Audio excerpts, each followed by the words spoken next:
اس لیے کہ ہم لوگ کا حج کون سا کوئی نیا تیر مارتے ہیں ہم وہاں جا کے جو لوگ استقبال کریں اور پھول لے کے کھڑے ہوں. یہ بھی خطرہ ہوتا ہے کہ پتہ نہیں قبول ہوا ہے کہ نہیں ہوا.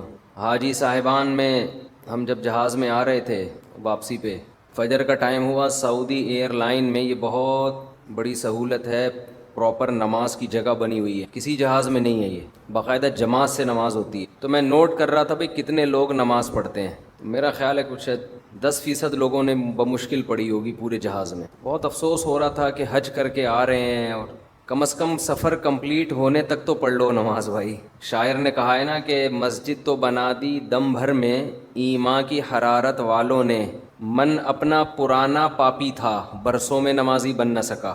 پرانا پاپی کہتے ہیں جو پرانی عادت ہوتی ہے کسی. مسجد تو بنانے میں لوگ بڑی دلچسپی لیتے ہیں، لاکھوں روپے خرچ کر دیے، نماز نہیں پڑھ رہے ہوتے اس میں. تو مسجد بنانے سے زیادہ ضروری کیا ہے؟ نماز تو زیادہ ضروری ہے نا. تو مسجد ہو یا نہ ہو نماز تو پھر بھی فرض ہے. تو سفر میں ایک چیز کا احساس ہوا کہ اس پر بہت کام کی ضرورت ہے. الحمدللہ علماء رہنمائی کر رہے تھے وہاں، بہت سارے علماء، لیکن لوگ سنتے کہاں ہیں علماء کی کہ حج کیوں کیا جاتا ہے، اس میں حکمت کیا ہے. لوگ یہ سمجھتے ہیں کہ آٹومیٹیکلی خود بخود سارا کام ہو رہا ہوتا ہے، گناہ معاف، 27ویں رات میں عبادت کر لی سارے اگلے پچھلے گناہ معاف، اور حج کر لیا تو حدیث بھی سنائی جاتی ہے کہ ایسے ہو جاؤ گے جیسے آج تمہاری ماں نے تمہیں جنا ہے. یہ حدیثیں بالکل ٹھیک ہیں، لیکن اس کا وہ مطلب نہیں ہے جو مطلب بیان کیا جاتا ہے. وہ مطلب نہیں ہے ان حدیثوں کا. دیکھو کسی کی بات کا جب کوئی مطلب بیان کیا جاتا ہے تو اس کی دوسری باتوں کو سامنے رکھ کے بیان کیا جاتا ہے. کبھی بھی کسی بات کا ایسا مفہوم نہیں لیا جاتا جو دوسری جگہ اس کی وہ نفی کر رہا ہو. یہ جو آتا ہے حج میں سارے گناہ معاف ہو جاتے ہیں، اور لیلۃ القدر میں گناہ معاف ہونے کا مطلب یہ جب انسان حج پہ جاتا ہے تو اس کو توبہ کی توفیق مل جاتی ہے، پلٹ کے واپس آتا ہے. اس لیے ایسا ہو جاتا ہے جیسے آج اس کی ماں نے اس کو جنا، پلٹ کے ویسے کا ویسے ہی آیا جیسا گیا تھا. صغیرہ گناہ معاف ہوتے ہیں، پھر کبیرہ معاف نہیں ہوتے. ہاں اللہ اپنی رحمت سے کر دے تو کوئی اللہ پہ پابندی نہیں، لیکن قاعدہ ضابطہ یہ ہے کہ کبیرہ گناہ توبہ کے بغیر معاف نہیں ہوگا. تو حج سے کیوں معاف ہوتا ہے؟ اس لیے کہ حج میں توبہ کی توفیق ملتی ہے. اتنی قربانی لاکھوں روپے خرچ کر کے گیا. مینا میں کتنی قربانی ہے. مزدلفہ میں ہم جب ٹھہرے ہوئے تھے نا، ہمارے تو ایلیٹ طبقہ تھا سارا، کراچی کا ڈیفینس کا اور امریکہ سے لوگ آئے ہوئے تھے. مزدلفہ میں ہم جہاں ٹھہرے تھے نا، تو وہاں جو ہے نا جتنا بھی وی آئی پی حج ہو، حج کے 5 دنوں میں وی آئی پی پنا سب ختم ہو جاتا ہے. اس لیے میں لوگوں سے کہتا ہوں یہ جو وی آئی پی کے چکر میں جاتے ہیں نا بڑا اچھا وہ یہ ہوتا ہے، لیکن جو حج کے 5 دن میں ان میں سب برابر، ان میں سب ایک ایسی کی تیسی ہو جاتی ہے اس میں آدمی کی. تو کیا ہوا ہے کہ وہاں مزدلفہ پہ جب ہم پہنچے ہیں تو وہ جگہ ہی نہیں ملی. ایسی جگہ تھی سڑکوں کے بیچ میں، تو بالکل کراچی میں جو چرسیوں کا منظر ہے نا جو پڑے ہوئے ہوتے ہیں سڑکوں کے بیچ میں، بوتلیں پڑی ہوئی ہیں، تھیلیاں پڑی ہوئی ہیں، بیچ میں چرسی نہیں ہوتے. میں نے تو وہاں بیان میں ان حاجیوں سے بہت معذرت کر کے کہا، میں نے کہا میں ایک بات آپ لوگ کے بارے میں کہنا چاہتا ہوں. مینا میں نے بیان میں کہا کہ آپ لوگ جب مزدلفہ میں ٹھہرے تھے نا، بالکل کراچی کے چرسی اور ہیروئنچی مجھے یاد آ رہے تھے. ہم بھی وہیں پڑے ہوئے تھے. کتنی قربانی ہے یار. جو لوگ کبھی ایئر کنڈیشن سے باہر نہ نکلے ہوں، مٹی میں بیٹھے ہوئے ہیں، پڑے ہوئے ہیں، احرام کی چادریں دائیں بائیں ہو رہی ہیں، خواتین بھی ایسے ہی بیچاری پڑی ہوئی ہیں، اور وہ بہت مشکل ہوتا ہے. مزدلفہ سب سے ڈینجرس ہے کیونکہ وہاں خیمے ویمے بھی نہیں ہیں، کیونکہ قیام بہت. پھر اس کے بعد جو پیدل چلنا شروع ہوتے ہیں، پاؤں میں چھالے پڑ گئے لوگوں کے. بس میں بیٹھنے والا اس سے زیادہ بیچارہ رسوا ہو جاتا ہے. اتنی لمبے یعنی ٹریفک پھنس جاتی ہے، الٹیاں لگ جاتی ہیں لوگوں کو. تو یہ سارے مجاہدے اللہ کروا کے کیا کرتا ہے؟ اپنی محبت کی چنگاری دل میں پیدا کر دیتا ہے حاجی کے. کیونکہ جس کے لیے آپ قربانی دیتے ہیں اس کی محبت خود بخود دل میں پیدا ہوتی ہے. لوگ کہہ رہے ہوتے ہیں نا یہ بکرا میں نے بڑی محنت سے پالا، کہتے ہیں نا کیسے گلے میں چھری پھیروں. اور جو ایک بکرا وہ ہے جو اسی دن لا کے کاٹ دو آپ، اس میں نہ بکرے کو افسوس ہو رہا ہوتا ہے کیا خیال ہے؟ اور نہ آپ کو جب آپ اس کو پالتے ہو، اس کی مینگنیاں صاف کرتے ہو، روزانہ نہلا رہے ہو اس کو، پھر بکرا بھی رو رہا ہوتا ہے اور کاٹتے ہوئے آپ بھی رو رہے ہوتے ہو. تو اسی طرح حاجی سے اللہ اتنی قربانی لے لیتے ہیں. پھر حج کی ساری عبادتیں خلاف عقل ہیں. رمی ہو رہی ہے، بھائی کیا ہے یہاں پہ؟ بس ایسے ہی ابراہیم نے رمی کی، نبی نے رمی کی علیہ السلام اور صلی اللہ علیہ وسلم، تو آپ بھی کرو.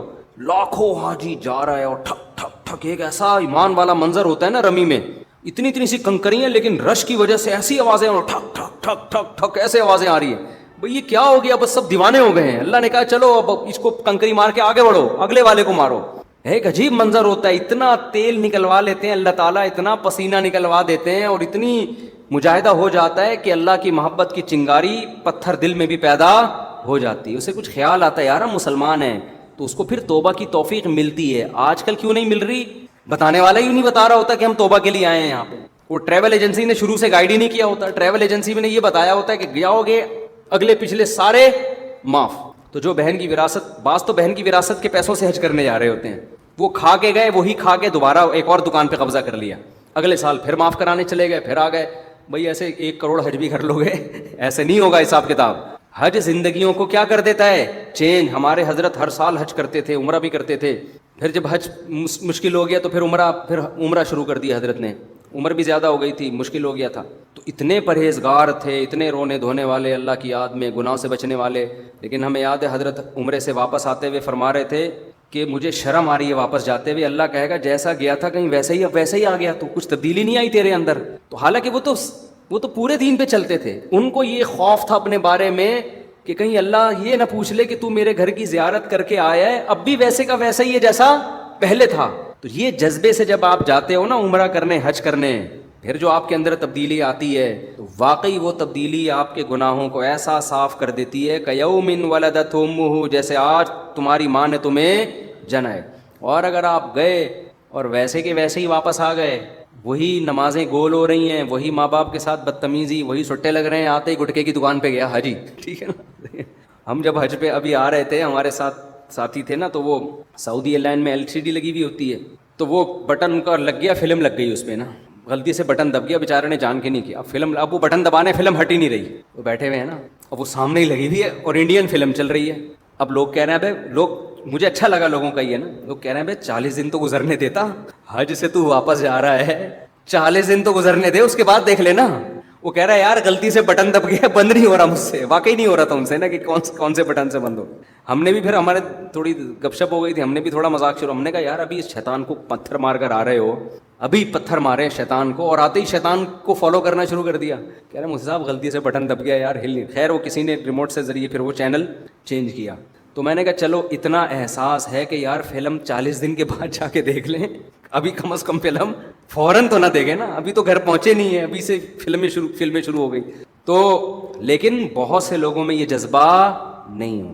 بعض لڑکیاں یہ کرتی ہیں, پورا وقت اسکارف میں گزرا, اور جیسے ہی واپسی کا سفر ہوا ہے بال کھول لیے, بالکل اسکرٹ, اور اسی اسٹائل میں آ گئی, بالکل جیسے کچھ ہوا ہی. یار تھوڑا سا تو خدا کا خوف کرو یار, کچھ تو تبدیلی پیدا کریں. انٹرٹینمنٹ تھوڑی ہے حج, کوئی تفریح کے لیے تھوڑی گئے تھے آپ. تو اس لیے کوشش کریں بھائی حج عمرہ اس نیت سے ہو کہ ہمیں اپنے آپ کو اندر سے تبدیل کرنا ہے, اور یہ حج آپ کی زندگی بدلے گا انشاءاللہ. تو یہ جذبہ ہوگا تو پھر گناہ بھی معاف ہوتے ہیں. یہ جذبہ نہیں ہوگا, وہی قتل, وہی ظلم, وہی زیادتی, وہی بدماشی. تو بھائی ایسے تو سینکڑوں حج بھی, ثواب تو پھر بھی مل جائے گا حج کا, لیکن وہ مقصد تھوڑی حاصل ہوگا. کہ صرف 10 منٹ لوں گا, بریک کا ٹائم ہے, آپ لوگ میرے خیال ہے کافی تھک گئے ہیں. حضرت مفتی انعام صاحب ہمارے ساتھ اس سفر میں موجود ہوں گے. کوئی بھی مسئلہ ہو آپ ان سے پوچھتے رہیں, کوئی ایمرجنسی نہیں ہے. اچھا, حج کے مسائل جب سنے جاتے ہیں نا تو لوگ کافی پریشان ہوتے ہیں. تو اس میں سب سے پہلے آپ نے گھبرانا نہیں ہے, کیونکہ ہمارے ساتھ ہیں. اب جیسے جیسے یہ کرتے ہیں ویسے ویسے کرتے رہیے گا. دیکھیے نبی صلی اللہ علیہ وسلم نے جب زندگی میں, آپ صلی اللہ علیہ وسلم نے حج کیا, تو اسلام میں وہ پہلا حج تھا جو اسلامی طریقے کے مطابق کیا گیا ہے. تو کیسے ہوا, کتنے آرام سے, جیسے جیسے نبی صلی اللہ علیہ وسلم نے کیا صحابہ نے بھی ویسے ہی کر لیا. تو اس لیے لوگ کچھ, میں چہروں پہ دیکھ رہا ہوں لوگ کچھ پریشان سے ہو رہے ہیں, کیا کرنا پڑے گا, پتہ نہیں کس مشکل میں پھنس جائیں گے ہم. تو مفتی انعام صاحب کے ماشاءاللہ 19واں حج ہوگا آپ کا, 19واں یا 20واں حج ہوگا, تو وہ بہت ایکسپرٹ ہیں. حج کا فلسفہ کیا ہے 5-10 منٹ میں آپ کی خدمت میں پیش کروں گا. دیکھیں اللہ تعالیٰ نے ہمیں پیدا کیا نا, ہم ڈاروین کی تھیوری کے قائل نہیں ہیں کہ ہم بندر سے بنے ہیں. اس پہ بہت سارے سوالات ہوتے ہیں. سائنس اس بارے میں مذہب کے خلاف نہیں ہے, کیونکہ کوئی یہ بات ثابت شدہ نہیں ہے کہ ایوالو ہو کے ہم وجود میں آئے ہیں. انسانی آنکھ, ناک, کان خود بخود کچھ بھی نہیں بن سکتا. میں اکثر بیانات میں ایک مثال دیتا ہوں, میرے سامنے یہاں گلاس رکھا ہوا ہو اور بیان کے دوران میرا ہاتھ اس گلاس پہ لگے اور گلاس گر کے ٹوٹ جائے, تو آپ مجھ سے پوچھنے کا حق رکھتے ہیں کہ مفتی صاحب آپ نے گلاس کیوں توڑا. کیا خیال ہے, یہ حق رکھتے ہیں نا؟ میں کہہ سکتا ہوں کہ میں نے توڑا نہیں ہے بھائی, بیان کے دوران غلطی سے ہاتھ لگا اور وہ گلاس ٹوٹ گیا. آپ میری بات مان لیں گے, ٹھیک ہے بھائی, ہو جاتا ہے بعض دفعہ بیان کے دوران خطیب کو جوش آتا ہے اور وہ گلاس توڑ دیتا ہے. لیکن اگر یہ گلاس ٹوٹا ہوا تھا، میں نے اٹھا کے جوڑ دیا سمت بانڈ لگا کے، ایلفی لگا کے، آپ مجھ سے سوال پوچھیں کہ مفتی صاحب آپ نے گلاس کیوں جوڑا، اب میں یہ کہہ سکتا ہوں کہ اتفاق سے جڑ گیا ہے. میرے ساتھ اگر آپ لوگ شریک ہوں گے نا، بس زیادہ ٹائم نہیں لوں گا، میں 10 منٹ میں بات کمپلیٹ کروں گا. اب آپ یہ کہہ سکتے ہیں، آپ یہ کہیں گے مفتی صاحب آپ نے گلاس کیوں جوڑا، میں کہہ سکتا ہوں میں نے جوڑا نہیں ہے، خود بخود جڑ گیا ہے، حسن اتفاق ہے، بائی چانس ایسا ہو گیا، یہ کہہ سکتا ہوں میں؟ یہ میں نہیں کہہ سکتا. اس سے ایک سادہ سا اصول ہمیں پتہ چلا، چیزیں بائی چانس ٹوٹتی ہیں، جڑتی. اب آپ جملہ ہی کمپلیٹ نہیں کر رہے، یہ فل ان دا بلینکس، یہ کیا جا رہا ہے نہیں ہے کہنے میں، کیا کتنا ٹائم لگتا ہے. تو بھائی جڑتی نہیں ہے خود بخود. گلاس کا جڑنا اتنا پیچیدہ نہیں ہے جتنا انسان کا جڑنا. 2 آنکھیں ادھر کھوپڑی میں جا کے فٹ ہوئی ہیں سیدھا، 2 کان ادھر جا کے فٹ ہوئے، دل ہمارا سینے میں فٹ ہوا، پورا ہمارا جو مغز ہے وہ کھوپڑی کے اندر فٹ ہو گیا. اتنی پیچیدہ مشین، یہ جو ڈیجیٹل کیمرہ ہے یہ انسانی آنکھ کی کاپی ہے. کیا اس کیمرے کے بارے میں کوئی کہہ سکتا ہے ایوالو ہو کے یا آٹومیٹیکلی وجود میں آ گیا ہے؟ تو جو اوریجنل ہے وہ کیسے وجود میں آ گئی ہے آٹومیٹیکلی؟ تو یہ بہت بڑی پھینکی ہے ڈاروین نے کہ ایسا ہو سکتا ہے، ہوا ہو. اس نے بھی کوئی فیکٹ کے طور پہ اس کو بیان نہیں کیا، حقیقت کے طور پہ بیان نہیں کیا ہے، بلکہ ایک بات کی ہے کہ شاید ایسا ہوا ہو. تو اس شاید کو ہم نے پیغمبروں کے مقابلے میں لا کے ایسا اس پہ یقین کر لیا ہے کہ 100% ایسا ہی ہوا ہوگا. تو یہ ممکن نہیں ہے. تو ہم خدا کے ماننے والوں میں حج وہی کرتا ہے جو خدا کے وجود پر یقین رکھتا ہے. جس کو خدا کے وجود کا یقین نہیں ہے تو وہ کیوں حج کرے گا بھائی؟ وہ اس کے لیے تو اللہ ہی نہیں ہے، تو پھر اللہ کا گھر کیا اور منی کیا اور عرفات کیا، یہ سب باتیں اس کے لیے بے معنی ہو جاتی ہیں. اب خدا کو ماننے والے کی 2 قسمیں ہیں. ایک وہ ہیں جو مانتے ہیں، بس ایسے مانتے ہیں کہ ہے کیا کریں، ہے تو کیا کریں بھائی. بہت سے ایسے لامذہب لوگ ہیں جو کہتے ہیں ہم گاڈ پہ بلیو رکھتے ہیں، اس کائنات کو کسی نے بنایا. آپ آرٹیفیشل انٹیلیجنس سے پوچھیں تو اس کا بھی یہی جواب ہے کہ کوئی گاڈ ہے، کوئی ہے جس نے اس کائنات کو بنایا اور اس نظام کو چلایا ہے. لیکن اللہ ایسے ماننے والوں کو مانتا نہیں ہے. یہ ایسا ہی ہے جیسے آپ کہیں یہ میرے والد صاحب ہیں، یہ میری والدہ ہیں. والد صاحب آپ کو کوئی کام کہتے ہیں، آپ کرتے نہیں ہیں. آپ آئی ڈی کارڈ میں اپنے نام کے ساتھ والد صاحب کا نام ڈالنے کے لیے تیار نہیں ہیں، لیکن آپ سے جب پوچھا جاتا ہے کہ آپ کے والد صاحب کون ہیں، آپ کہتے ہیں یہ جی یہ جمشید صاحب میرے والد صاحب ہیں. تو جمشید صاحب بولیں گے بیٹا ایسے تکلف کی ضرورت کیا ہے جب تم میری ایک بات مانتے نہیں ہو، آئی ڈی کارڈ میں اپنا نام میرے نام کے ساتھ ڈالنے کے لیے تیار نہیں ہو، تو یہ خام خام میں تکلف کہ یہ میرے والد صاحب ہیں، یہ میری والدہ ہیں، اس تکلف کی ضرورت نہیں ہے. تو خدا کے ماننے والے بھی 2 قسم کے ہوتے ہیں. کچھ تو ایسے ہوتے ہیں جو جیسے انگریزوں میں آپ نے دیکھا ہوگا جب کوئی پرابلم ہو کہتے ہیں اوہ مائی گاڈ، کہتے ہیں نا، گاڈ کو تو وہ بھی مانتے ہیں. اب آگے گاڈ ان سے کیا مطالبہ کرتا ہے؟ گاڈ کہتا ہے زنا حرام ہے، بدکاری حرام ہے. انگریز مانتا ہے اس کو؟ کہتے ہیں جاؤ، کہتے ہیں ہماری انڈیویجول لائف ہے، ہم انڈیپینڈنٹ ہیں، ہم جو چاہیں کریں. گاڈ کہتا ہے کہ شراب حرام ہے، گورا مانتا ہے اس کو؟ اگر نہیں کہیں گے نا سب لوگ تو مجھے ذرا خوشی ہوگی. جی بالکل.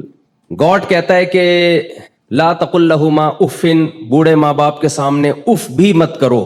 گورا کہتا ہے اف تو دور کی بات، بڑھاپے میں اولڈ ہاؤس میں جمع کرا کے آ جاتا ہے وہ، ٹینشن ہی ختم کرو بھائی. گاڈ اس بات پہ راضی ہوتا ہے؟ گاڈ تو کہتا ہے وَوَصَّيْنَا الْإِنسَانَ بِوَالِدَيْهِ، ہم نے وصیت کی ہے کہ اللہ کے بعد سب سے بڑا حق کس کا ہے؟ ماں باپ کا. تو گورے کا بھی گاڈ سے ایک رشتہ ہے جو نہ ہونے کے برابر. نہ وہ شراب کو حرام کہتا ہے، نہ وہ بدکاری کو حرام کہتا ہے، نہ وہ فیملی سسٹم کو اس کی کوئی ویلیو ہے ان کی نظر میں. چچا خالو پھپھا کا لفظ ہی ان کی مارکیٹ سے شارٹ ہو گئے ہیں، پورے رشتے ہی مارکیٹ سے. ان کی مارکیٹ میں ہر چیز ملے گی آپ کو، رشتے نہیں ملیں گے. تو اللہ جو ہے اسلام کی صورت میں جو اللہ نے ہمیں دین دیا، دین برحق دیا، اس میں 2 چیزوں کا نام ہے اسلام. کہ آپ کا ریلیشن، یعنی اسلام کو اگر آسان لفظوں میں ایکسپلین کیا جائے تو اسلام از دا نیم آف ریلیشن شپ. اسلام نام ہے ریلیشن کو قائم کرنے کا، کہ آپ انڈیویجول نہیں ہیں، انڈیپینڈنٹ نہیں ہیں. آپ کو پیدا کرنے میں کسی کا ارادہ ہے، پھر آپ جب پیدا ہوئے تو آپ کو پالنے میں آپ کے ماں باپ نے مدد کی ہے. خلق من الماء بشرا فجعله نسبا وصہرا. اللہ کہتے ہیں ہم نے ایک پانی سے بنایا اور 2 خاندان دے دیے تمہیں، ایک ددیال اور ایک ننیال اور ایک سسرال. یہ اللہ نے سسرال کا تذکرہ کیا، اگرچہ مجھے ڈر لگ رہا ہے کہتے ہوئے، لیکن فجعله نسبا، ایک نسب والا خاندان اور ایک بلوغت کے بعد سسرال والا خاندان. تو یہ ریلیشن ہے خاندان کا، اور ایک ریلیشن ہے خالق اور مخلوق کا. تو اسلام 2 چیزوں کا نام ہے کہ اپنا رشتہ اللہ سے بھی مضبوط کرو اور مخلوق سے بھی مضبوط کرو. مخلوق سے ریلیشن کیسے مضبوط ہوگا اس کی ڈیٹیل بیان کی ہے. ایسے گوروں کی طرح ہوائی باتیں نہیں کی ہے، ویمن رائٹس اور ہیومن رائٹس، خام خواہ کے فضول نعرے ہوائی جس کا کوئی نہ سر نہ پاؤں. آپ انگریزوں سے پوچھیں کہ ویمن رائٹس کیا ہیں تو وہ کہیں گے کہ ہر خاتون سے آپ اچھے طریقے سے بات کریں, کسی سے آپ دل آزاری نہ کریں. بھائی ہیومن رائٹس کیا ہیں؟ بھائی سب چوری نہ کریں اور کسی پہ ظلم نہ کریں. لیکن اگر آپ اسلام سے پوچھتے ہیں کہ خواتین کے حقوق کیا ہیں تو اسلام کہے گا کس خاتون کی بات کر رہے ہو؟ بھائی ماں کی بات کر رہے ہو تو اس کے الگ رائٹ ہیں, بیٹی کی بات کر رہے ہو تو اس کے الگ رائٹ ہیں, بہن کی بات کر رہے ہو تو اس کے الگ رائٹ ہیں. بیٹی کے رائٹ کیا ہیں؟ آپ اپنی وراثت سے اس کو محروم نہیں کر سکتے. انگریزوں میں یہ حق ہے, مغربی دنیا میں حق ہے کہ آپ بیٹی کو وراثت نہ دینا چاہیں تو آپ کا یہ رائٹ ہے. اسلام میں کیا ہے کہ بھئی آپ بیٹی کو وراثت سے محروم نہیں کر سکتے. تو رائٹ کس میں زیادہ ہوئے؟ اسلام میں زیادہ ہوئے نا. تو ایک ایک رائٹ کی ڈیٹیل بیان کی ہے, ماں کے حقوق, بیوی کے حقوق, بیٹی کے حقوق, بہن کے حقوق. اسی طرح اسلام میں خالق کے بھی کچھ حقوق ہیں. صرف اوہ مائی گاڈ کی حد تک آپ نے خدا کو یاد نہیں کرنا, اتنا کافی نہیں ہے. تو اللہ نے مخلوق کے خالق سے ریلیشن کے لیے ہمیں 5 ارکان دیے ہیں. سب سے پہلے تو کلمہ توحید ہے کہ اس کے ساتھ کسی کو آپ نے شریک نہیں کرنا. یہ باتیں چلتی ہیں. اصل تو آپ کے گائیڈ ہیں مفتی انعام صاحب, میں بھی ان سے سیکھتا ہوں الحمدللہ. اور مجھے پچھلے 2021 یا 22 میں نے حج کیا تھا تو مجھے بہت کچھ سیکھنے, ابھی بھی میں نے مسائل حضرت سے ہی سیکھ رہا ہوں. کیونکہ دیکھیں یہ حج ایسی چیز ہے جو کتابوں سے نہیں آتی. ملا علی قاری رحمۃ اللہ علیہ کا مشہور واقعہ ہے نا, انہوں نے حج پہ پوری کتاب لکھی, طواف کرنے گئے تو الٹا طواف شروع کر دیا انہوں نے. تو کسی نے کہا کہ ملا علی قاری کی کتاب پڑھ کے ہی آ جاتے ہیں. ان کو یہ نہیں پتا کہ یہ ملا علی قاری ہی ہیں جو کتاب لکھ کے بھی الٹا طواف شروع کر دیا انہوں نے. تو ایک اسلام میں دوسرا رکن ہے نماز. یہ اللہ کے اور مخلوق کے ریلیشن کو قائم کرنے کے لیے. اگر آپ نماز نہیں پڑھتے, آپ صبح شام کہیں میں خدا کو مانتا ہوں, اللہ کہتا ہے ایسے ماننے پر تو گورنمنٹ کی طرف سے کوئی پابندی نہیں ہے, آپ کا کچھ جاتا بھی نہیں ہے, تو ایسے مانتے رہیں آپ. اسی طرح زکوٰۃ ہے, اسی طرح روزہ ہے, اسی طرح حج ہے. اب ہم جو عبادتیں دیکھتے ہیں, اللہ نے ہمیں جو عبادات دی ہیں وہ 2 طرح کی عبادتیں ہیں. کچھ عبادتیں ایسی ہیں جن کی لاجک بہت آسانی سے سمجھ میں آ جاتی ہے. جیسے زکوٰۃ ہے, بہت آسانی سے سمجھ میں آتا ہے کہ زکوٰۃ کا مقصد کیا ہے, غریبوں کی مدد کرنا. یہ ہر مذہب میں ہے, ہر قوم میں ہے کہ آپ ضرورت مند لوگوں کی مدد کریں گے, لوگ تعریف کرتے ہیں. یہ ایک لاجک ہے, اس کی ایک سمجھ میں آتا ہے یہ کام. نماز سمجھ میں آتی ہے, آپ وضو کرتے ہیں, صاف ستھرے ہو کے مسجد جاتے ہیں, اللہ کے سامنے جھکتے ہیں, اس کی تعریفیں کرتے ہیں, سبحان ربی الاعلیٰ, سبحان ربی العظیم, ایاک نعبد و ایاک نستعین. لیکن اللہ تعالیٰ کچھ عبادات ہمیں ایسی دیتے ہیں جن کی سرسری غور جب آپ کرتے ہیں تو اس کی کوئی لاجک سمجھ میں آتی نہیں ہے کہ یہ کیوں ہے. تو اس کی ایک ہی لاجک ہے, وہ لاجک یہ ہے کہ میں یہ دیکھنا چاہتا ہوں تم میرے بندے ہو, میرے غلام, اپنے آپ کو سمجھتے ہو یا نہیں سمجھتے. آپ نے فوج میں دیکھا ہوگا ٹریننگ کے دوران نا, بعض دفعہ کیا ہوتا ہے, فوجی آفیسر کیڈٹ کو بولتا ہے کہ جاؤ یہ کین یہاں سے اٹھا کے وہاں رکھ دو. وہ بیچارہ بھاگا بھاگا جا رہا ہوتا ہے, رکھ کے آتا ہے, کہتا ہے واپس اٹھا کے لے آؤ. تو سر آپ نے وہاں رکھوایا کیوں تھا جب واپس لے کر آنا تھا؟ تو وہ کیا سکھاتے ہیں, آرڈر از آرڈر. ان کو پتا ہے جنگ میں اگر ضرورت پڑی نا کہ یہاں سے وہاں جاؤ, اور یہ مناظرہ کرنے لگ گیا کہ سر کیوں جاؤں, تو جنگ میں شکست ہو جائے گی. تو آفیسر کی اطاعت سکھائی جاتی ہے. کچھ ایسے کام کروائے جاتے ہیں بھائی تمہاری سمجھ میں آئے نہ آئے تم نے کرنے ہیں. تو حج بھی اسی ٹریننگ کا نام ہے. اللہ کہتے ہیں کہ میں جو کہہ رہا ہوں تم نے کرتے رہنا ہے, بس یہ نہیں پوچھنا کہ کیوں. یہی اس کی ایک لاجک ہے. دیکھیں اسلام میں لباس, گورے اس بات کا اعتراف کرتے ہیں کہ سلا ہوا لباس پہننا یہ مسلمانوں نے یہ دنیا میں پھیلایا ہے یہ, لیکن حج میں ہم سے سلا ہوا لباس چھین لیا جاتا ہے. مجھے آپ بتائیں اسلام میل کچیل کو پسند کرتا ہے یا صفائی کو؟ کبھی آپ نے سنا کہ جو جتنا گندا میلا ہوگا جنت میں اعلیٰ مقام پر ہوگا, یا مسجد میں جتنا میل؟ نبی صلی اللہ علیہ وسلم نے تو جو پیاز کھا کے, کچا پیاز کھائے نا, اس کو کہا ہے کہ لا یقربن مصلانا, مسجد آنا تو دور کی بات قریب بھی نہ پھٹکے, اتنی نفرت تھا. حالانکہ پیاز کی اسمیل کوئی بہت زیادہ نہیں ہوتی. پسینے میں آیا کرتے تھے صحابہ کرام جمعے کی نماز میں, آپ نے حکم دیا غسل کر کے آؤ, کراؤڈ ہوتا ہے تو سب نہا دھو کے آئیں گے. تو اسلام میں صفائی کی اہمیت ہے. لیکن حج میں نبی نے فرمایا جتنا میلا کچیلا پراگندہ بال والا ہوگا ایسا حاجی اللہ کو محبوب ہے. روٹین سے ہٹ کے کچھ کام کروائے جا رہے ہیں ہم سے. عام طور پر سر ڈھانکا جاتا ہے, لیکن حج میں آپ کو سر ڈھانپنے کی اجازت نہیں ہے. نبی صلی اللہ علیہ وسلم نے ساری زندگی بال رکھے ہیں, کہیں بھی آپ سے سر منڈوانا ثابت نہیں ہے, لیکن حج کے موقع پہ سر منڈوایا جاتا ہے. اب آپ حیران ہوتے ہیں کہ ہم گئے, اتنی ہم نے اسٹرگل کی, مینا گئے اور رمی کی, اور اتنے تھک ہار کے ہمیں انعام کیا دیا جا رہا ہے؟ سر منڈا کے واپس آؤ. کبھی آپ نے کوئی ایسا مہمان دیکھا، میزبان دیکھا جو اکرام کے طور پر آپ نے اس کے لیے اتنی محنت کی، اسٹرگل کی، اور وہ آخر میں کہے کہ بھی آپ نے کیا کرنا ہے؟ سر منڈانا ہے. تو یہ اللاجیکل کام ہے. نمازیں ہمیشہ وقت پہ پڑھی ہیں، حج میں نمازوں کے ٹائم کو چینج کیا گیا کہ مغرب کو آپ نے عشاء کے ساتھ پڑھنا ہے. پھر صفا مروہ کی سعی آپ دیکھیں، نہ اس میں رکوع ہے نہ سجدہ ہے. اس پہاڑ پہ چڑھنا ہے اترنا ہے، اس پہاڑ پہ چڑھنا ہے اترنا ہے، اور بیچ میں دوڑنا ہے. کوئی لاجک بنتی ہے اس کی؟ بس اللہ کہہ رہے ہیں بھائی لاجک، جس کو لاجک چاہیے، جس کو وہ گھر پہ ہی رہے. پھر وہ عجب گھڑی تھی کہ جس گھڑی لیا درس نسخہ عشق کا، کہ کتاب عقل کی طاق میں جو دھری تھی سو وہ دھری رہی. ایک شاعر کہتا ہے جب مجھے عشق ہوا تو عقل کی کتاب میں نے جس الماری میں رکھی تھی نا وہ وہیں کی وہیں رہ گئی. تو حج اصل میں دیوانگی کا ایک نام ہے. اللہ تعالیٰ کہتے ہیں اپنی پرسنالٹی کو اور اپنی عقل کو، جس کو میں پیار سے کھوپڑی کہتا ہوں، اس کو تھوڑی دیر کے لیے گھر میں رکھ کر آؤ، اور جیسے جیسے آرڈر دیا جا رہا ہے ویسے ویسے کرتے رہو. تو آپ حاجیوں کو دیکھیں، ایک عجیب دیوانگی ہوتی ہے. یہاں سے منی جا رہے ہیں، منی سے پھر عرفات جا رہے ہیں، عرفات سے پھر یہاں آ رہے ہیں. بھائی جب واپس آنا تھا تو ادھر ہی ٹھہر جاتے، نہیں اب رات کو مزدلفہ گزارنا ہے آپ نے، پھر رمی. یہ جو ابھی مفتی صاحب فرما رہے تھے چھوٹا شیطان، درمیانہ شیطان، بڑا شیطان، تو نئے آنے والے لوگ سمجھتے ہیں کہ وہاں سچی مچی کا شیطان موجود ہے. سچی مچی کے شیطان تو یہاں جتنے پاکستان میں اتنے سعودی عرب میں نہیں ہیں، تو وہاں جانے کی ضرورت ہی نہیں ہے. شیطان نہیں ہے وہاں پہ، ایک علامت ہے کہ یہاں شیطان نے حضرت ابراہیم کو ورغلانے کی کوشش کی تھی. وہ ایک نشانی ہے، ایک عمارت قائم کی ہے. وہ عمارت بھی سعودی گورنمنٹ نے بنائی ہے تاکہ لوگوں کو پتہ چلے بھئی یہاں کنکری مارنی ہے. نہ وہاں شیطان ہے، نہ وہاں کسی کو کنکری لگ رہی ہے. ٹھیک ہے، شیطان اس سے ناراض تو ہوتا ہے کہ ابراہیم علیہ السلام کی سنت کو زندہ کیا جا رہا ہے، لیکن آپ نے وہاں 7 کنکریاں مارنی ہیں. تو یہ سارے کام ہم سے کروائے جاتے ہیں یہ بتانے کے لیے کہ تم خدا کے وجود پر صرف اوپر سے ایمان رکھتے ہو، یا خدا کو ریئل لائف میں بھی گاڈ اور خدا اللہ جو ہے وہ موجود ہے. تبھی نبی صلی اللہ علیہ وسلم نے فرمایا کہ حج مبرور جو ہے اس سے انسان کے ایسے گناہ معاف ہوتے ہیں جیسے آج پیدا ہوا ہو. اگر صحیح طرح سے حج کیا جائے، اس فلسفے کو سامنے رکھ کے کیا جائے کہ ہم اللہ کے وجود پر یقین رکھتے ہیں، اور ایسا یقین رکھتے ہیں کہ اللہ، دیکھیں ابراہیم علیہ السلام نے جب اپنے بیٹے کو ذبح کرنے کے لیے لٹایا ہے، اس کی کوئی لاجک بنتی ہے کیا؟ کوئی اس کی حکمت سمجھ میں آتی ہے؟ اس معصوم بچے نے کیا کیا تھا؟ کچھ بھی نہیں کیا تھا. لیکن جب اللہ کہہ رہا ہے، اللہ ویسے بھی تو موت دے سکتا ہے کسی کو، جب اللہ کہہ رہا ہے تو بس کرنا پڑے گا. تو یہی قربانی کا بھی فلسفہ ہے، یہی حج کا بھی فلسفہ ہے. تو حج میں بھی آپ کو، کیونکہ بہت سے لوگ جاتے ہیں، پچھلے سال 2-3 سال پہلے میں گیا تھا تو کچھ لوگ مولانا لوگوں سے لوگ سوال پوچھتے ہوئے بھی ڈر رہے ہوتے ہیں کہ ایسا نہ ہو کہ کوئی فتویٰ نہ لگا دیں ہمارے اوپر.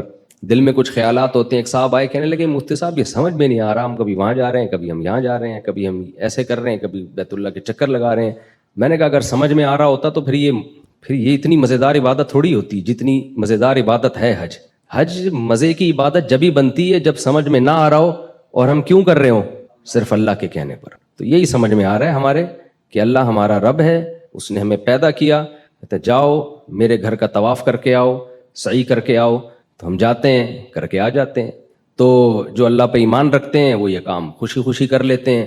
جو ایمان نہیں رکھتے وہ ساری زندگی سوچنے میں گزار دیتے ہیں. اللہ تعالیٰ ہمیں حج کی برکتیں نصیب فرمائے. یونیورسل بردر والوں کے ساتھ میں نے پہلے بھی حج کیا تھا، اس سال بھی ارادہ ہے. بہت اچھی سروسز دیتے ہیں، لیکن دیکھیں 100% دنیا میں کوئی بھی ٹھیک نہیں ہوتا، تھوڑی بہت اونچ نیچ ہو جاتی ہے. اچھا یہ ٹریول ایجنسیاں ہوتی بڑی ہوشیار ہیں. یہ آپ کو شروع میں مکہ مدینہ کے فضائل بتائیں گے، یہاں چپ رہنا ہے، شور نہیں مچانا، بالکل ایک لفظ نہیں بولنا. انہوں نے ناقص انتظام کیا ہوا ہوتا ہے، ناقص انتظام کیا ہوا ہوتا ہے اور پہلے سے ڈرایا ہوا ہوتا ہے بالکل چپ. تو انتظام ٹھیک نہیں ہوتا. تو اب آپ نے دیکھا یار یہ تو روٹی صحیح نہیں مل رہی ہے، تو دہی صحیح نہیں مل رہی ہے، تو کھانا صحیح نہیں مل رہا. اب آپ نے اتنے ڈرا دیا گیا ہوتا ہے کہ آپ کہتے ہو بھائی بس چپ ہی رہنا ہے ورنہ حج ضائع نہ ہو جائے. تو ایسے لوگوں کو میں کہتا ہوں وہاں چپ رہو لیکن ادھر آ کے بول دیا کرو. واپس آ کے لوگ پھر واپس آ کے نہیں بولتے. لیکن ان کا جو میں نے دیکھا جب میں نے حج کیا ان کے ساتھ تو الحمدللہ بہت اچھی سروسز تھیں. پھر بھی اگر کوئی اشکال ہوتا ہے کسی کو تو آپ کمپلین کر سکتے ہیں. اللہ تعالیٰ ہمارے اس سفر کو آسان کرے اور اسے ہماری زندگی کو تبدیل کرنے کا اللہ تعالیٰ ذریعہ بنا. تو میں یہ عرض کر رہا تھا کہ اندر کا جو انسان ہے نا، اندر کا انسان، اس اندر کا انسان اگر باہر کی وجہ سے خراب ہوگا تو ڈاکٹر صحیح کر دے گا اس کو، نیند صحیح نہیں ہو رہی، یہ لے گولی کھا کے سو جا، یہ کوئی کیمیکل آگے پیچھے ہو گئے. لیکن اگر اس کی باہر کی وجہ سے نہیں ہے، یہ اندر ہی کا فالٹ ہے، تو یہ نفسیاتی ڈاکٹروں کا کام نہیں ہے. یہ کس کا کام ہے؟ پیغمبروں کا. اور جو پیغمبروں کے جانے کے بعد جو پیغمبروں کے وارث ہیں، جو پیغمبروں کو فالو کرتے ہیں، وہ صرف علماء ہیں، اس کے علاوہ کوئی بھی نہیں ہے. وہ عالم جو باعمل ہو، وہ عالم جس کے پاس صحیح علم ہو، اس کے علاوہ اندر کے انسان کو ٹھیک کرنا کسی کے بس میں نہیں ہے. اور ایسے عالم جو باعمل بھی ہوں اور علم بھی ہو اور تجربہ بھی ہو، ان کو بزرگ کہا جاتا ہے ہماری اصطلاح میں. سمجھ میں نہیں آتی بات؟ تو ہم یوں بھی کہہ سکتے ہیں کہ اندر کا آدمی بزرگوں کی بغیر ٹھیک نہیں ہو سکتا. ہاں، بزرگ کی پھر دو قسمیں، سچی مچی کے اور جھوٹی موٹی کے. تو ہر چیز کی دو قسمیں. ہر چیز کی کتنی قسمیں ہیں بھائی؟ ہر جگہ ایک نمبر بھی ہوتے ہیں، دو نمبر بھی ہوتے ہیں. بادام خالص بھی ملیں گے، دو نمبر بھی ملیں گے آپ کو. چینی ایک نمبر بھی، اور آپ کہہ سکتے ہیں دو نمبر چینی کہاں سے ہوگی؟ وہ جو پہلے جنرل مشرف کے دور میں یوٹیلیٹی اسٹور سے سستی چینی ملتی تھی، وہ دو نمبر ملتی تھی، ٹھیک ہے نا. وہ ڈبل ڈلتی تھی، جتنی مہنگی چینی آدھی ڈلتی تھی. تو وہ اس طرح گورنمنٹ نے گھسیٹ لیا لوگوں کو. ارے پتی ایک دفعہ کوئی لے کر آ گیا ہمارے گھر میں، سستی ہے، بہت بہت سستی، آدھے ریٹ پہ. اتنی سستی پتی فلاں جگہ سے مل رہی ہے. تو جو وہ سستی پتی مل رہی ہوتی ہے نا، اس کے 2 چمچے ڈلتے ہیں، اور مہنگی والی کے 1 چمچہ ڈلتا ہے. اور وہ 2 چمچے ڈل کے بھی وہ ذائقہ نہیں آتا اس کا. سمجھ رہے ہو؟ تو یہ گورنمنٹ جب سستائی کرتی ہے نا، تو یہ سیٹنگ ہو جاتی ہے حکومت کی. نہیں آ رہی سمجھ میں؟ تو ہر چیز میں جب 2 چیزیں ہوتی ہیں، 1 نمبر بھی اور موبائل 1 نمبر 2 نمبر ہوتے ہیں کہ نہیں ہوتے؟ تو یہ کہنا کہ سارے بزرگ ہی غلط ہوتے ہیں. اب بعض لوگ کہتے ہیں ان لوگ کے بزرگ غلط ہیں، تو اپنے والے لے آؤ، تمہارے بزرگ مارکیٹ میں ہے ہی نہیں، ٹھیک ہے نا بھائی. آپ لے آؤ نا کوئی بزرگ. تو بزرگوں کے بغیر تو اندر کا آدمی ٹھیک ہوگا نہیں، یہ تو ممکن نہیں ہے. بزرگ کا مطلب ہی یہی ہوتا ہے جس کا علم، تجربہ، تقوی، یہ تینوں چیزیں زیادہ ہوں، اور پیغمبر صلی اللہ علیہ وسلم کو فالو کر رہے ہو. کیونکہ پیغمبر کی اطاعت کے بغیر آپ اندر کے آدمی کو ٹھیک نہیں کر سکتے. خود نہیں ٹھیک ہو سکتا، دوسروں کو کیسے ٹھیک کرے گا؟ یہ اسلام کا دعویٰ ہے، یہ ہوائی باتیں نہیں ہیں. آج لوگ ماہر نفسیات سے اپنے اندر کو ٹھیک کروا رہے ہیں. کچھ باتیں ان کی اچھی ہوتی ہیں، میں یہ نہیں کہہ رہا کہ 100% غلط ہوتے ہیں. وہ جو ان کی ٹھیک باتیں ہوتی ہیں وہ تو اسلام پہلے کر چکا ہے وہ باتیں. لیکن صحیح معنوں میں آدمی اندر سے ٹھیک جبھی ہوگا جب کس کو فالو کرے گا؟ پیغمبروں کو. اور پیغمبر کے دنیا سے جانے کے بعد علماء کو فالو کرے گا، صحیح علماء کو، اہل حق علماء. ورنہ اندر سے ٹھیک ہو ہی نہیں سکتا. میں آپ کو ایک واقعہ بیان کرتا ہوں جس سے آپ کو سمجھ میں آئے گا کہ آج کل ماہر نفسیات، سب نہیں بھائی، سب نہیں ایسے ہوتے. بہت سے ماہر نفسیات نے مذہب بھی پڑھا ہوا ہوتا ہے، اور بہت سے تھوڑی سی کھوپڑی بھی استعمال کر لیتے ہیں. لیکن ہو کیا رہا ہے؟ ایک کیس آیا، ایک خاتون گئی ماہر نفسیات کے پاس. انہوں نے بتایا کہ آپ اپنی دل کی بات بتائیں. انہوں نے کہا کہ میرے میاں ایسے، میرے میاں ویسے، میرے میاں یوں، میرے میاں وہ، جو خواتین کے اپنے میاں کی خرابیاں بیان کی. ماہر نفسیات نے کہا کہ آپ گھنٹہ بات سنی تسلی کے ساتھ. بعض لوگ تو سنتے ہی نہیں ہیں بات کو نا، آپ سنو تو صحیح اگلا کیا رہا ہے. انہوں نے کہا میاں سے علیحدگی لے لو، آپ ٹھیک ہو جاؤ گی. آپ کا فالٹ کیا ہے؟ آپ کا فالٹ کیا ہے؟ میاں. تو میاں سے کیا لے لو؟ علیحدگی لے لو. میاں کے بارے میں سب سے پہلے تو یہ پوچھنا چاہیے کہ آپ کو ان سے چڑ کیوں ہے، اس میں خرابی کیا ہے. سمجھ رہے ہیں؟ میاں سے کے بارے میں پوچھا گیا کیا خرابی ہے؟ نان نفقہ دیتا ہے؟ ہاں جی نان نفقہ بولو دیتا ہے. میاں جو بھی میاں بیوی کے ازدواجی تعلقات ہوتے ہیں، بعض دفعہ وہ نہیں ہوتے 2-2 3-3 سال سے، تو عورت ڈپریشن میں جاتی ہے. وہ ہوتے ہیں، ہاں جی وہ بھی بھرپور ہو رہے ہیں. جوائنٹ فیملی میں رکھا ہوا ہے میاں نے، ساس بہو نہیں جی، ساس کا کوئی چکر نہیں، الگ گھر لے کے دیا ہوا ہے. میاں آتے کتنی دفعہ جی اتنا ٹائم میاں مجھے دیتے ہیں. کھوپڑی تھوڑی سی استعمال کرنی چاہیے. یہ سب باتیں جب کر لی ہیں تو اب آپ اس خاتون کو سمجھائیں کہ محترمہ فالٹ میاں میں نہیں ہے، فالٹ کس میں ہے؟ بولو آپ. وہ کہہ رہی ہے اسے طلاق لے کے نا جاب کرو. کیا کرو؟ جاب کرو. آپ ازدواجی زندگی اختیار نہ لے کے چلو. یہ میں زیادہ ڈیٹیل میں نہیں جاؤں گا اس میں نا، کیونکہ پھر بعض لوگ سمجھ جاتے ہیں کس کی بات ہو رہی ہے. میں زیادہ ڈیٹیل میں نہیں جاؤں گا، میں کھل کے بات کر نہیں پا رہا. جزوی واقعات ہوتے ہیں نا لوگوں کے. یہ ایک واقعہ ہوتا نا تو ہم کہتے ہیں کہ یہ جو ہے ماہر نفسیات سے غلطی ہو گئی ہے. یہ بہت زیادہ واقعات ہیں. ہمارے ہاں اکثر ماہر نفسیات مذہب سے بالکل فارغ ہیں. اس خاتون کو یہ حل بتایا جا رہا ہے کہ ڈیورس لو اور جاب کرو. یہ نہیں پتا کہ یہ جب ڈیورس لے گی ایسے میاں سے جس میں کوئی بڑا فالٹ نہیں ہے، کیونکہ میں بھی جانتا ہوں ان کی حالات کو، کوئی بڑا فالٹ نہیں ہے. تو جب یہ ڈیورس لے کے جاب کر کے عورت کی ضرورت صرف جاب تھوڑی ہے. اور طلاق یافتہ عورت نکاح کس سے کرے گی؟ ہمارے ہاں بعض ڈاکٹروں کو اس سے کوئی غرض نہیں ہے. وہ کہیں گے کیا ضرورت ہے ان سب چیزوں کی. زنا کو پیشہ بنا سکتی ہے ایک عورت, زنا کی طرف مائل ہو سکتی ہے ایک عورت. تو ایسے الٹے مشورے ہونا یہ چاہیے کہ عورت کو یہ سمجھایا جائے کہ بیوی شوہر کا اتنا بڑا حق اللہ نے رکھا ہے کہ اگر کسی کو سجدے کا حکم ہوتا تو عورت کو حکم ہوتا کس کو سجدہ کرے؟ شوہر. وہ جو بار بار زوجہ کے پاس آ رہا ہے نا, تو اس کو بھی تعبیر کیا شہوت پرست ہے. یہ بھی تو کہا جا سکتا ہے کہ اس کو تم سے محبت اتنی ہے کہ تمہارے بغیر رہ نہیں سکتا, لیکن اس کو تعبیر کیا جا رہا ہے کہ شہوت پرست, اپنی خواہش پوری کرنے کے لیے رکھا ہوا ہے اس نے. ہر چیز کو کہاں لے کے جانا؟ الٹا. میں بہت سی ایسی ماہر نفسیات خواتین کو جانتا ہوں جن کے اپنے گھر بسے ہوئے نہیں ہیں. میں دیکھیں کسی خاص ماہر نفسیات کے بارے میں نہیں کہہ رہا, سارے ایک جیسے نہیں ہوتے. کہیں آپ کسی ڈاکٹر کو سمجھانا چھوڑیں تمہارے بارے میں بات ہو رہی ہے. ایسے ماہر نفسیات کو جانتا ہوں جو لوگوں کی کاؤنسلنگ کرتے کرتے کرتے خود ڈپریشن کے مریض بنے اور بالآخر دماغی توازن کھو بیٹھے. ان میں غم برداشت کرنے کی طاقت نہیں تھی. سمجھتے ہو کہ نہیں سمجھتے؟ تو اندر کے آدمی کو ٹھیک کرنا میرے بھائی یہ ڈاکٹروں کا کام نہیں ہے. ڈاکٹر کو بھی چاہیے پیغمبروں سے پوچھے کیا میں اندر سے کیسے ٹھیک ہوں گا. یہ ڈاکٹروں کا کام نہیں ہے. انسان کی دو حیثیتیں ہیں, ایک اس کی باڈی ہے, جسم ہے. ہمارے ماہر نفسیات اکثر گوروں سے پڑے ہوئے ہیں.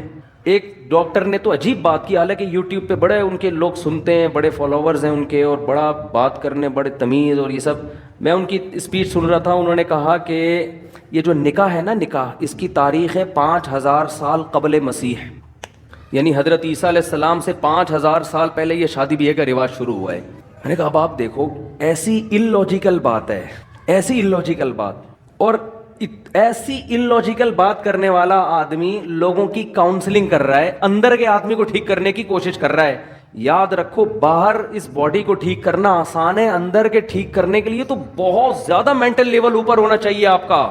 سمجھتے ہیں کہ نہیں سمجھتے؟ یعنی اس کا مطلب یہ ہوا کہ حضرت عیسیٰ سے 5000 سال پہلے جو دنیا بھر میں آبادی پھیلی ہوئی تھی وہ ساری زنا کرتی تھی, بدکاریاں کرتی تھی. اچانک کوئی گول میز کانفرنس ہوئی ہے, ان سب نے بیٹھ کے یہ عزم کیا آج سے ہم کیا کریں گے؟ نکاح والی زندگی گزاریں گے. یہ ممکن ہے عقلاً؟ یعنی اتنی مہذب بن گئی, اور پھر پوری دنیا میں نکاح کا رواج شروع ہو گیا. پھر اب جا کے 100-150 سال پہلے ختم ہوا ہے. کیوں؟ اس لیے کہ گورے نے لکھ دیا, کسی محقق نے, انہوں نے محترم نے کسی کتاب میں پڑھ لیا ہوگا, گورے نے لکھ دیا. اور گورے نے کیوں لکھا؟ کیونکہ اگر آپ یہ مانتے ہیں کہ نکاح ہمیشہ سے ہے تو آپ کو پیغمبروں کو ماننا پڑے گا. سمجھ میں آ رہی ہے بات؟ کیونکہ یہ چیزیں انسان پیغمبروں کی تعلیمات کے بغیر عقل سے فالو نہیں کرتا. عقل تھوڑی جنگل میں رہنے والے انسان کو کہے گی کہ یار باقاعدہ پراپر میرج کر کے ہمیں زندگی گزارنی چاہیے. وہ تو جنگل میں ہے نا. یہ تو جب تک کوئی پیغمبر آ کے ان کو گائیڈ نہیں کریں گے اس وقت تک کسی معاشرے میں نکاح کا رواج آ نہیں سکتا. امریکہ کوشش کر رہا ہے نا, ناکام ہو گیا. کوشش نہیں کر رہا وہ فیملی سسٹم کو بحال کرنے کے لیے. لندن کوشش نہیں کر رہا. یہاں تک کہ گرل فرینڈ کو بیوی والے درجات دے دیے کہ 3 مہینے کوئی گرل فرینڈ آپ کی رہے گی نا تو آپ چھوڑ نہیں سکتے اس کو. کسی بھی طرح سے کوئی ہے نا کہ ریلیشن, کوئی فیملی کا کوئی ہیولا ہی وجود میں آ جائے, کوئی صورت وجود میں آ جائے, وہ اتنے پڑھے لکھے ہو کے اتنی پاور کر کے شادی کا سسٹم بحال نہیں کر سکے. اور عیسیٰ علیہ السلام کے زمانے سے 5000 سال پہلے گول مینز کانفرنس ہوئی جنگلیوں کی, انہوں نے بیٹھ کے شادی کو پروموٹ کرنا شروع کر دیا. کیوں؟ صرف گورے نے لکھا ہے, یہ گورے کی تحقیق ہے. نہیں آ رہی بات میرا خیال ہے سمجھ. تو یہ اتنا گورے سے متاثر ہیں, اتنا متاثر ہے. سیدھا بول دو, قرآن میں لکھا ہوا ہے کہ ہم نے آدم کو مٹی سے بنایا اور پھر ان کی زوجہ حوا کو بنایا اور ان کا نکاح کیا اور زمین کو انسانوں سے بھر دیا. یہ بات مانتے ہوئے شرم آتی ہے. کیوں؟ اس لیے کہ لوگ کہیں گے یہ ماہر نفسیات گوروں کی تحقیق پیش نہیں کر رہا بلکہ یہ قرآن و سنت کی باتیں کر رہا ہے, ہم نے مولویوں کی باتوں میں نہیں آنا, یہ تو مذہبی باتیں کر رہا ہے. قرآن نے 2 ٹوک لفظوں میں کہا ہے کہ بھئی انسان کی بنیاد نکاح سے شروع ہوئی ہے, زنا سے شروع نہیں ہوئی ہے. زنا بعد میں آیا ہے, نکاح قدیم ہے. جیسے قرآن کہتا ہے کان الناس امتا واحدہ, ان سب لوگ ایک توحید والے دین پر تھے. بت پرستی بعد میں آئی ہے, بت پرستی قدیم نہیں ہے. سمجھ میں آ رہی ہے کہ نہیں آ رہی ہے؟ انسان کی ابتدا اچھے انسان سے ہوئی ہے. ایسا نہیں ہے کہ انسان برا تھا آہستہ آہستہ مہذب بن گیا, یہ بات غلط ہے. انسان پہلے تہذیب یافتہ تھا, آہستہ آہستہ بد تہذیبی کی طرف گیا ہے.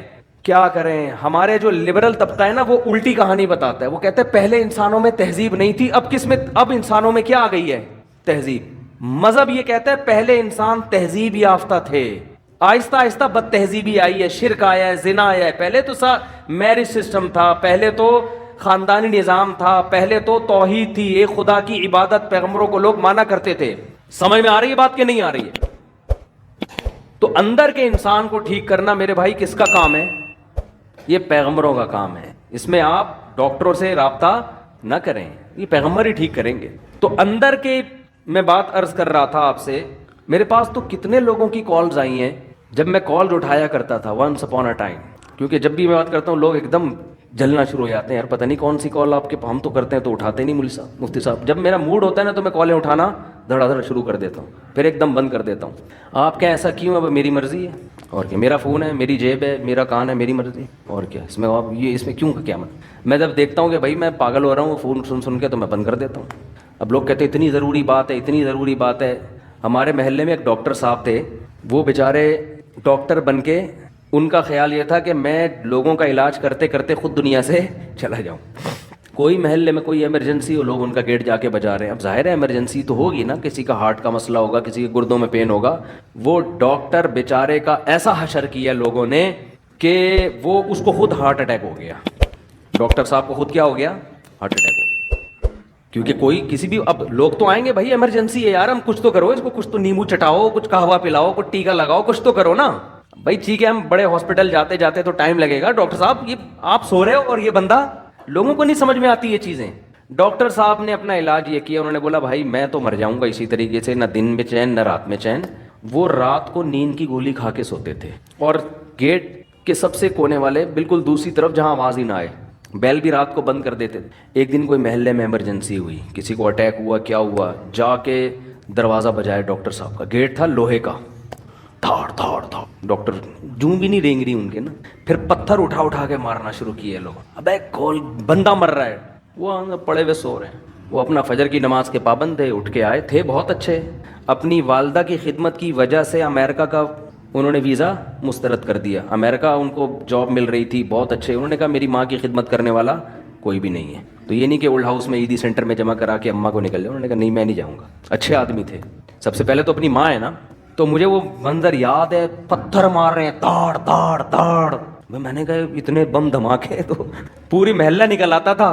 وہ نہیں اٹھتے تھے, وہ اپنا آرام سے فجر کے بعد اٹھ کے آتے, نماز پڑھتے. کیا ہوا کہ ان کو کوئی غرض ہی نہیں اس سے. وہ کہتے بھائی میں خود ہارٹ پیشنٹ بن چکا ہوں, ایسے تو ہر دوسرے دن کوئی آئے گا, کبھی کسی کا کوئی ایمرجنسی. ایک خدمت کا بھی ایک اصول ہے نا, ایک طریقہ ہے, اس طریقے سے ہوگی.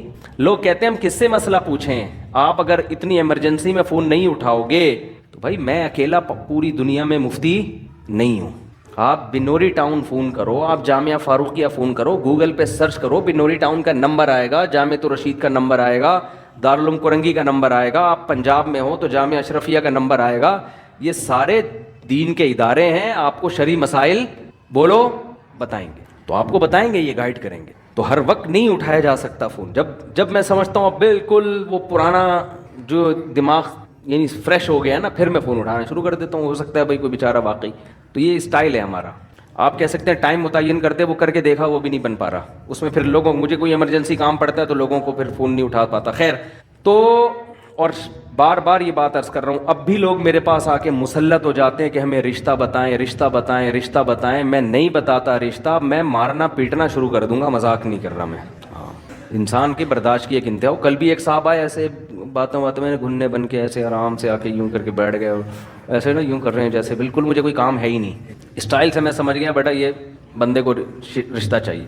تو میں نے کہا میں کام کر رہا ہوں اپنا, مصروف تھا میں نا آفس میں. انہوں نے کہا آپ کرتے نا, میں آرام سے بیٹھا ہوں یہاں. مجھے پتا تھا کہ اتنا نیک نہیں. پھر وہی تھوڑی دیر میں رشتے کی بات, وہ اگر میں آپ کے بیان سن کے بہت متاثر ہوا ہوں, اگر کوئی ایک کہنا یہ چاہ رہے تھے اچھی سی بیوہ مل جائے. میں نے کہا بھائی میں رشتے نہیں کراتا. پھر بھی نہیں کہہ رہے ہیں چلے میں ویسے ہی بیٹھا ہوں, کوئی ہو تو بتائیں. میں نے کہا آپ تشریف لے جائیں, بڑی مہربانی آپ کی. تو خیر, آپ کہہ سکتے ہیں اتنا نیک کام ہے, آپ کیوں نہیں کر رہے. بھائی اگر ہمارے پاس اس سے زیادہ اچھے کام کرنے کا موقع نہیں ملے گا تو میں یہ والا کام شروع کر دوں گا. اس سے زیادہ ضروری کام ہے, یہ کام کوئی دوسرا بھی کر سکتا ہے. علامہ شبیر احمد عثمانی رحمہ اللہ نے لکھا ہے کہ اگر کوئی عالم راستے میں سبیل کھول کے بیٹھ جائے پیاسوں کو پانی پلانے کے لیے تو گنہگار ہوگا, ثواب نہیں ملے گا اس کو, اس لیے کہ اس کے لیے عالم بننے کی کیا ضرورت تھی. کبھی کسی ڈاکٹر کو دیکھا کلینک بند کر کے لوگوں کو مٹکے لے کے پانی پلا رہا ہو, آ جا بھائی فری میں شربت پلا رہا ہو, کبھی کسی ڈاکٹر کو دیکھا آپ نے؟ یا کلینک بند کر کے رشتوں کی دکان کھول کے بیٹھا ہوا ہو. مجھے بتاؤ جینا ہاسپٹل میں کوئی اچھا سرجن ہے, کبھی اس کے پاس گئے کہ حضرت میری کوئی اچھی سی شادی کراتے ہیں؟ وہ کہے گا ابے تو گردے کٹوانا ہے, تو پتھری نکلوانی ہے, تو میرے پاس آ, یہ کوئی شادی دفتر نظر آ رہا ہے تجھے؟ اب آپ اس کو یہ دلیل دو گے کہ انسانیت کی خدمت نہیں کر رہے آپ. وہ کہے گا میں یہ جو چاپڑ لے کے بیٹھا ہوں یہاں پہ, چھری چاپڑ, یہ کیا کر رہا ہوں میں؟ گوشت کاٹنے کے لیے بیٹھا ہوں یہاں پہ, میں قصائی نظر آ رہا ہوں تجھے؟ میں زیادہ بڑا کام کرنے کے لیے بیٹھا ہوں, لوگوں کے دل کا آپریشن کر رہا ہوں, میں وال سیٹ کر رہا ہوں. تو شادی دفتر بنے میرے بھائی رشتوں کے لیے. آپ کہہ سکتے ہیں پھر شادی کی باتیں کیوں کرتے ہو؟ تو باتیں تو قرآن نے بھی کی ہیں, ترغیب دی ہے. نکاح کی ترغیب دینا یہ علماء کا ٹاپک ہے, شادیاں کرانا یہ علماء کا ٹاپک نہیں ہے, سمجھتے ہو؟ نکاح کی ترغیب تو ہم ترغیب نہیں دے رہے رشتے والے, وہ ہمارا کام ہے, وہ قرآن و سنت کا کام ہے. تو یہ نہیں کیا کریں بہت زیادہ, اس میں آدمی کو پھر ہوتا ہے, پھر میں بد اخلاقی پہ آؤں گا, ایک دفعہ بول دیتا ہوں نہیں کراتا, پھر وہ بیٹھ جاتا ہے, پھر چپک جاتا ہے. بھائی نہیں ہے, ناممکن ہے, ہوگا بھی تو بھی نہیں بتاؤں گا میں, جاؤ. اچھا اتنے تیز ہوتے ہیں, وہ کہہ رہے وہ آپ اس کو بتا رہے تھے نا, اس کو کیا بتا رہے تھے, حالانکہ اس کو بھی میں ٹرخا رہا تھا اس کو بھی میں. تو ہمارا کام مردوں کا نہلانا ہمارا کام نہیں ہے. دیکھو ہم غسل دینے کا طریقہ بتائیں گے, مردے آپ خود نہلایا کرو اپنے. ایک صاحب مجھے کہنے لگے صاحب اتنا ثواب کا کام ہے, آپ محلے میں جا کے مردے کیوں نہیں نہلاتے؟ کسی کی میت ہوتی ہے آپ کیوں نہیں جا کے نہلاتے اس کا مردہ؟ اتنا ثواب ہے اس میں. میں نے کہا دیکھو خود نہانا بھی تو ثواب ہے نا. کہتے نہیں لوگوں کو مردوں کو نہلانا آتا نہیں ہے, اس لیے آپ جا کے نہلا دیا کریں, ثواب مل. میں نے کہا لوگوں کو تو خود بھی نہانا نہیں آتا, غسل کے فرائض معلوم نہیں ہے, تو میں جا کے بالٹیاں پانی ڈالوں گا ان کے اوپر, یہ ہے سنت طریقہ. بھائی ہم طریقہ بتائیں گے, چاہے مردے کو نہلانے کا ہو یا خود نہانے کا ہو, نہانا آپ نے خود ہے. تو آپ اپنی میت کو خود نہلائیں گے, بیٹا باپ کو نہلائے گا, بھائی کو نہلائے گا, بیٹی ماں کو نہلائے گی. یہ تو عیدی سینٹر سے بھی یہ کام نہ کروایا کرو, بری حرکت ہے. میت کو عیدی سینٹر بھیج دینا نہلانے کے لیے انتہائی گھٹیا حرکت ہے. تمہارے باپ جس کی موت ہوئی ہے کمبختو, بہت افسوس ہوتا ہے مجھے کہتے ہوئے, کم از کم آخری خدمت تو خود کر لو اس کی. اتنی نفرت اس کی باڈی سے کہ عیدی سینٹر بھیج دیا جاؤ, نہلا کے لے آؤ. کس مذہب نہ ہونا, اور یہ پڑھا لکھا طبقہ جو ہمارا جس طرف جا رہا ہے, اللہ کی پناہ ہے, 100 دفعہ اللہ کی پناہ مانگتے ہیں ہم اس کلچر سے, کہ کم از کم یار آخری خدمت بیٹی ماں کی کر لے, اس کو خود نہلا تو دے. ایسا ہوتے ہیں جیسے کوئی تعلق ہی نہیں ہے اس سے. تو یہ کام علماء کا ہے نہیں, میتوں کو نہلانا, میتوں کو کفن دینا. بعض لوگ پروفیشنل بیسس پہ یہ کام کر رہے ہیں, ان سے کروائیں آپ, یا ویسے ہی کوئی فی سبیل اللہ کر رہا ہے تو کرو, میں نہیں کروں گا یہ کام, سمجھتے ہو؟ تو بات کہاں سے کہاں چلی جاتی ہے یار. میں عرض کر رہا تھا بھائی اندر کے آدمی کو ٹھیک کرنا کس کا کام ہے؟ یہ پیغمبروں کا کام.